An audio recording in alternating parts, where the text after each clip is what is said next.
All right, this is a how-to or how I do Schluter Kerdi waterproofing system for showers. If you notice in these photos, I do not have the bands on my seams or in the corners because it's all one piece and I run my sheets horizontally. So I have a 4-inch overlap on the seams. If you also notice, I'm using Dense Shield, which I think is a good tile backer and to a degree already water resistant. But here we go. I have the mortar mixed up. Now you want your mortar to be a little runny. You can see it kind of running down the wall a little bit. You want it to still hold on the wall, but you want it to be a little runny, and you want to be using a V-notch trowel to spread the mortar on the walls. And the reason is because you don't want a lot of excess behind, and you want the mortar to be runny so that when you're working out the excess behind, it's a little easier on you and you're not struggling to get, the lumps and excess out. So if you're going to be doing it this way, you got to be working right to left or left to right, but working one wall at a time, getting the excess out and the sheet nice and tight to the wall.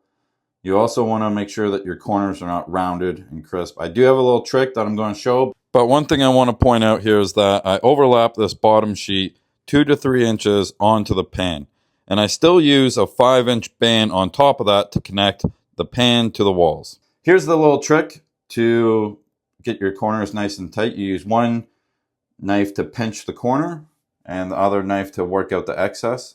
And then you just kind of working the excess away from that corner. And then we're on to the second sheet. It's rinse and repeat. The only thing you want to keep in mind is running the mortar 3 to 4 inches onto that bottom sheet for that overlap. And this is just a watershed or a rain shed method. So if you think about water hitting the wall, running down the wall, the seams are overlapped in a way where the water can't sit on the seam or get behind the seam.